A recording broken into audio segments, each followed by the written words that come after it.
Alright, be very quiet. We're getting to the next mission. We're hunting orcs? Well, yes, to an extent, because it seems that Baranor decided to leave Mina Ithil on his own to follow the tracks of some assassins too. You can't have run out of orcs in the city. There are a few left, but we're hunting one in particular. The last bodyguard of the war chief. Forgot it's the one that the assassins did not manage to kill. Okay, is it me, or does this guy look like, the actor who played the antagonist of the first Doctor Strange movie? I'm Ejiofor? Yeah. Ejiofor? Yeah. I don't remember. I think his appearance is actually based on his mocap actor, but I know for a fact that his voice, as I mentioned, by Akamadi, as we did mention in part 3. Anyway, this tutorial is a bit on to having multiple people accompanying you. In this case, Baranor and his soldiers. Essentially, it's actually very easy. Similar to The Last of Us, your party, while the party is not invulnerable, they can easily take care of themselves, and by issuing a command when a serial of an enemy, like say right, there you go. In this case, Baranor would immediately beeline for a stealth kill while you're still, perfectly under cover. Mind you, the enemy can still spot, can still be in alerted status if they manage to spot the people that are around you, like Baranor in this case. So just because you're in stealth doesn't mean necessarily that you will never get discovered. You need to be careful. In this case, perform a simultaneous kill like in A Way Out. Again, it's simple but effective. And it does answer what you did just said in the previous game, Joe, about, what this game will be with party members. Although, like I said, they're gonna jump around frequently in what you do. And it's not as complex as it would be in the sequences in Batman Arkham Knight, where Batman has a specific, combo attacks, depending on the person that, he has accompanying him with. Yoink. Like I said, like I said, the orcs do have a state of a few seconds in which they're surprised, but they're not alerted yet. So you can literally just sprint line and use this to your advantage. So even if they are, shocked, you can still kill them stealthily without raising the alarm. It's all about keeping your wits, and having ready reflexes. Yes, Drova? I forget if I asked this earlier, but how's the enemy variety type in this game? Okay, it's better than the previous one, definitely, but not too different. You still have the orcs from the previous game, so ones with one-hand weapon, spear and shield, crossbow, and throwing javelins. But you do have more variety here in the sense that a lot of them will potentially, some of them might ride a cargo, like this captain in this case, which, like I said, normally will not be able to show up in this mission, so it's an extra inconvenience that the Nemesis system has, given to me via RNG. But sometimes they will have their unique traits, like a special weapon, like the bards. And because of an Nemesis system, they can also have particular properties, like specialized in poison attacks, or be doing curse damage, which is very nasty, for example. Or, like I said, if you're mounting a Karagor, having an entire cohort, or maybe they will have a skill that they have an entire, set of followers following you around, or, as I hinted previously, they will also have a case where they have a couple of other orcs that are identical to them, even if they are relatively, weaker than them. That are set to literally just confuse you, and not understanding where the target is. God, so your enemies can now literally get their own fan bases. Yeah, basically. Let me put it this way, Drova. The variety is not super big, but because of an MSE system, it manages to pretty much always stay fresh. Sure, there will be a case because of this RNG that you may find duplicates, potentially. Maybe if you're bad, like you will run into the same kind of work almost 2 times in a row. Again, if you're unlucky. But it's still, on the wits of of Lady Luck in this case. And again, I can tell you that for the runs that I had pretty much almost all good variety that I wanted. There were only a few instances that I really, wanted to run into, but I didn't. But I can count them on one hand, and everything else that I wanted, I still got it. So, assuming you're playing this more for the game than the story, is there is there an end goal in terms of, what you want to do gameplay-wise? Yes, for the time being, this official start of mission is only because, again, we have lost control of the ring. But as soon, as we are able to brand again, that's where the fun will begin, technically.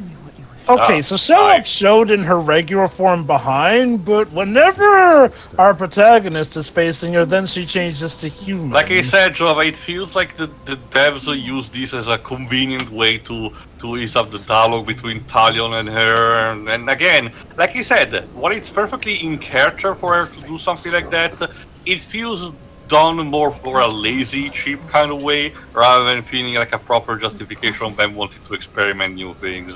I did see the Sand comic, which suggested that she would actually just be using it to seduce him, which would be interesting if she's using it to essentially control the guy. Oh, yeah. This vision has something extra to it. Hi. I know what you feel, Hello. Talion. Shelob's vision is not cast in stone. Yeah, remember, the important stuff is that one of the warships, has the idea of using fire to kill the people of Mina Ithil, so we need to stop him before it's too late. Power of domination. The ring can enslave the minds of men. What can be done? Sacrifices must be made. Again with that phrase. At least he's not asking us to go after the you-know-what again. We must hold to our purpose, no matter what the cost. Whatever it takes.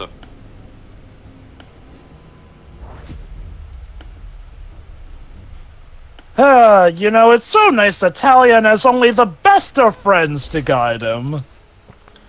Well, to be fair, thanks to the people of Mina Ithil, he has like a couple of, new people who he can, rely or talk to, like Baranor and, Ithil. Oh, true. Those guys help him, but in terms of the people who are guiding him, again, Giant Spider, Golem, and Elf, who kind of in some ways is as bad as Sauron. Pretty much. This war chief you're after. He's not one to be Like, taken with lightly. guides like these, who needs enemies? I will turn Indeed. down an extra sword. And we shall take him down together. I'll take out his archers first. Your men move in after I've cleared the path. So we'll do the heavy lifting. Well, again, it makes sense considering compared to the others we have, the superhuman abilities. I think that might be my favorite move, the whole shoot an arrow and home in on a guy via it. It's not even shooting the arrow, it's more of a case of you take aim to the guy, but instead of shooting the arrow, Talion literally launches himself as a teleport move and decapitates the guy on the spot. So it's more like you're using yourself as an arrow. Basically, like I said, the trade-off is that you consume 2 projectiles instead of 1. And a thing that I forgot to mention, the one thing that the game is rebalanced compared to the previous one. Now your relevant projectiles are not tied to your skill tree, how much you can carry and how much you can augment thanks to the skill tree, but instead to the level of your bow and arrow weapon. The higher that be, the higher the projectile count will be. I see. I wonder, does that have to do with the ghost arrows you've been running into lately? Well, they were also in the previous game. Those are essentially the element projectile refurbishment that you can get, that are scattered everywhere, and you can get. You can also unlock a perk, but every time you use the domination move, even if its point does nothing but just explode the head of the enemies, you do replenish elven shots other than regaining health, which is also another good segue. Like I suggested also in the previous game, they rebalance also the way you regain health. Now the enemies technically does a bit more damage to you, not that much, but just a bit more, even regardless of the difficulty. But to compensate that, the domination move always guaranteed to actually make you regain part of your lost health. always. So it's always a good way to replenish in case you're you're not sure about what to do. There we go. Oh, that's new. Slightly, rather than just picking up the orc and throwing him off the ledge, you can just do this, so they can just stay dead there. So now there's literally a means to kill a guy while you're holding on to the ledge. It gets better. One of the perks that you can unlock can make you potentially just lay a sort of a trap. You know how one in stealth, if the enemy starts spotting you, you will leave a steel of Celebrimbor and Celebrimbor's weight to symbolize where last the enemy saw you. You can weaponize that. With that kind of perk, you can leave it as a trap that can easily ambush the enemy the moment they get near it. Man, if only Talion had been around during the Lord of the Rings trilogy. But again, that begs the question, what could happen for the state to be rebalanced that way? Well, that's what we're here to find out. Remind me, this game at least gets a conclusive enough end so that we aren't left without any answers by the end, are we? Technically, no. We're perfectly, we're gonna set up. One of the DLCs does end with a slightly sequel bait, but all the answers that we need are basically there anyway. Okay, so I wonder if these two games were always the plan then. I'm not sure. I wonder if originally maybe they wanted to make a trilogy, but because of, the problem with the rights issue, Warner Bros. Might have told it's best if you just finish things, in this one. Or maybe it's what you said is true, and similar to, Santa Monica Studio with the Norse duology for God of War, they just wanted to not have things being a trilogy, but just 2 titles. I don't know. No, See this possible. not everything needs to be a trilogy. If they don't have enough story to fill 3 games, it should just remain a duology. I'd say in both ways, things don't need to be a trilogy, in the sense that it doesn't need to, go beyond 2. In other cases, it doesn't need to be limited to 3. Because, some series insist on being a trilogy, even though there arguably is more left to do after the 3rd game. I get it, 3 is a magic number and all, but, sometimes it's okay to not bow to that whim. In a sense, I get why some people try to go for the trilogy sense. You've got, it's obvious. The beginning, the middle phase, and of course the end phase. Yeah. It's usually a good and easy setup. I'd say we're even. A good hunt? Less so for the war chief. And his archers. We should go hunting again. It would be my pleasure. Cool. Till next time. See, again, for a brief moment, Talion feels humanity. Did we make a difference? And we're right back in. We cannot see your lens. We must return to Shelob. The only reason to go back is for my... Jeez, if I didn't know better, I'd think this were a love triangle and you're jealous of Talion potentially getting with Shelob. May be what saves us all. God, how messed up is it that Shelob is our greatest hope? These are truly dark times. But anyway, the issue with a trilogy done wrong is done wrong, a trilogy can have the 3rd installment either feel like it's needlessly tacked on and just filler, or in worst cases, it feels like they're trying to stuff everything they can into the 3rd one. Which, don't get me wrong, that's not always a bad thing, but if it gets to the point of needless bloat, that's when you can tell we should have had more. Or God forbid when they're trying to resolve everything and it just does not fit.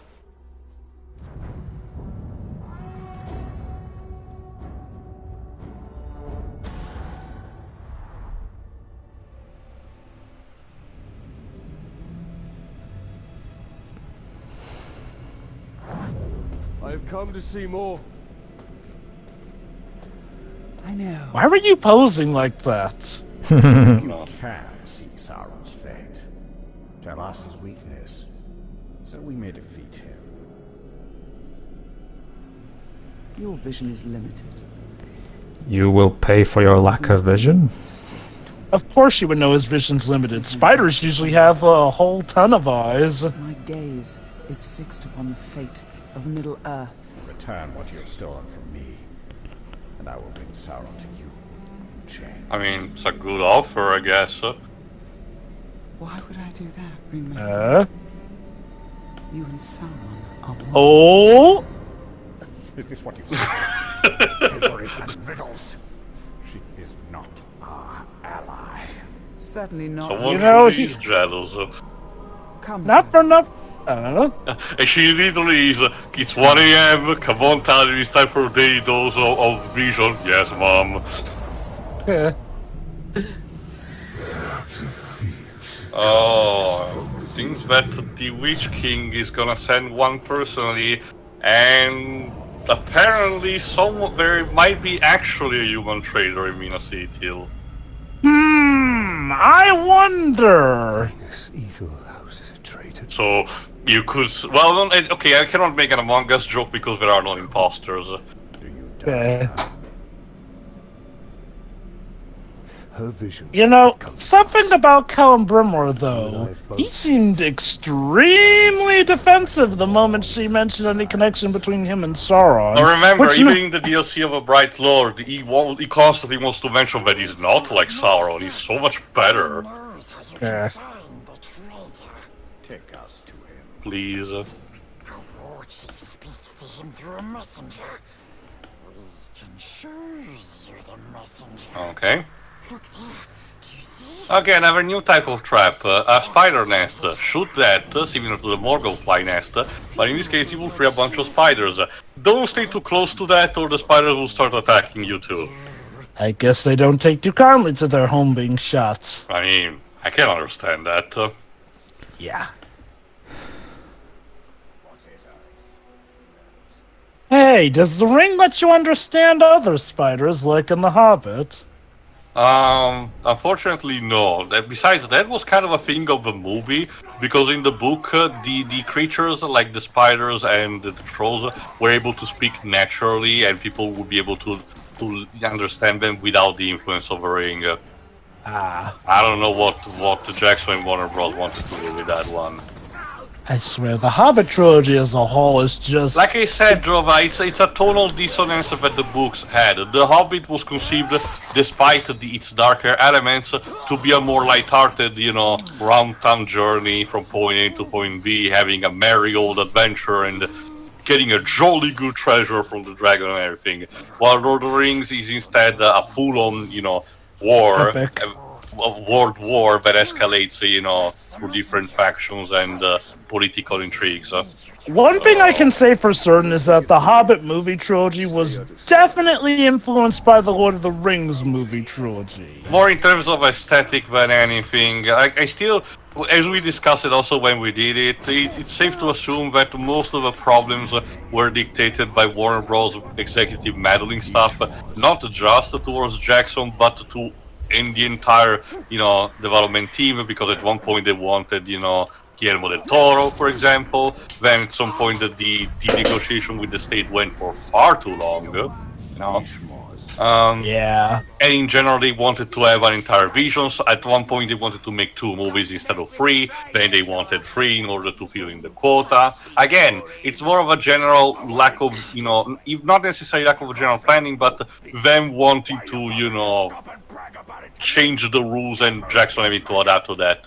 Again, like I said, it says a lot where he mentions that he did all he could with the extended cuts to improve things out, and he considered those actually the definitive editions of the movie. And I can't believe that, because some stuff like the death of the servant of a master of of Lake Town is stuff that happens only in the extended cut. Otherwise, it just gets away again. Anyway, for this mission, you just need to follow the messenger as he, relays his message towards the captains until he reaches the overlord.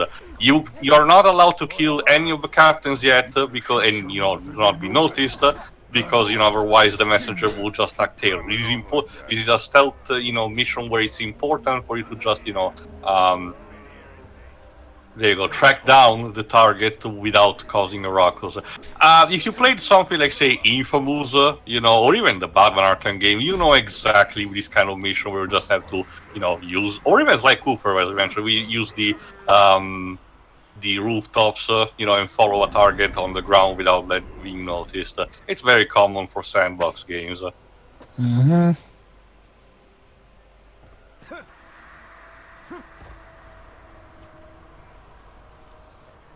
Let's clean the room before proceeding. Nothing personal. Literally. But I did not teleport, so... Alright, let's get a look at what the Overlord looks like. Manbreaker! I have news from the traitor in Mina Ithil. Oh. He literally just killed the messenger. Well, he has a reason for that. I am the traitor. Wow. He's only half the man he used to be. I'm guessing this guy is always set to look like this. Yes, the secrecy is very important. Unfortunately, it was enough for you to actually show up. So let's. He's a traitor, isn't he? Well, no. The traitor is apparently a human. I mean, it's the town, but we do not know who that is. Mm-hmm. My money's on Mark Strong. I mean, he has an eye patch, don't you know? My money is still on the guy I thought kind of had the design of your typical traitor in medieval setting.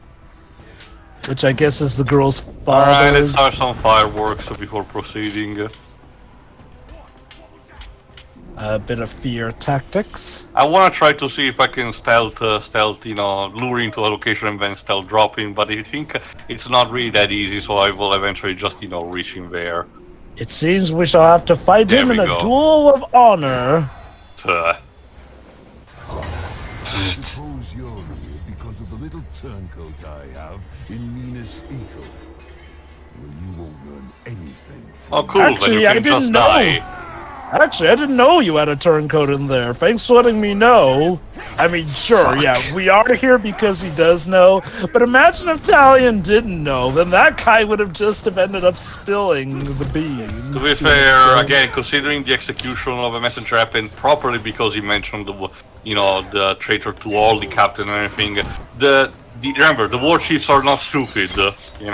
They know when shit is up. So this is also another occasion for you to be warned. You have to be mindful about the war chiefs and the overlords because they're not.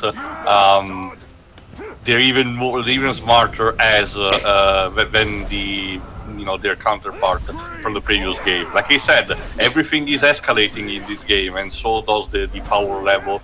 Even of the brains of the army of Mordor. It feels weird to be fighting a war chief who's actually preset instead of customized like I said, by the first game also system. had that. So, like I said, for this set of missions, you're not necessarily on an autopilot because it's not scripted, But a lot of captains and war chiefs tend to have, an automatic appearance for the sake of, being tied to the story. But relatively easy. The game very soon removes that kind of limiter and let you just, do whatever the fuck you want. Yeah, I mean, it was to the point where I pretty much just assumed that every war chief boss was custom. No. Again, you will just see when the real fun begins. Oh boy. Unfortunately, again, the defender class, the Uruks with spear and shield, are particularly annoying because you're supposed to hold them and just, defeat, and apply some, Oh. Yeah, we can also do the special attack. That shield jump, that was legit the riot shield counter right out of the Arkham series. Yeah, right down to the running up on the shield. That was... Well, I wouldn't be too surprised if, again, some notes were traded. Yeah, like I said, some still wear. There is some still referencing the Arkham games. But again, in general, this defender class tends to be very annoying because of the turtling that they do. It's very effective, even more so than how legendary patches tend to be in the Dark Souls games. I guess they're the equivalent to the riot shields in the Arkham series. Kinda, only that you do not have a way of destroying it. Alright, let's interrogate this fucker.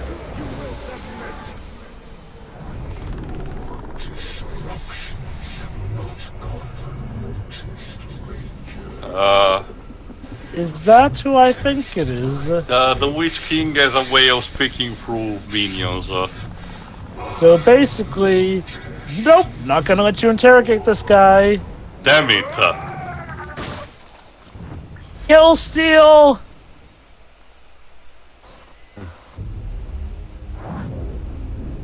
How what? He told us we must get my ring back. You're sounding like a one-disc note, Celebrimbor.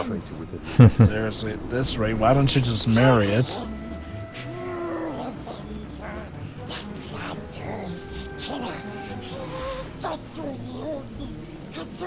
Like you are one to talk.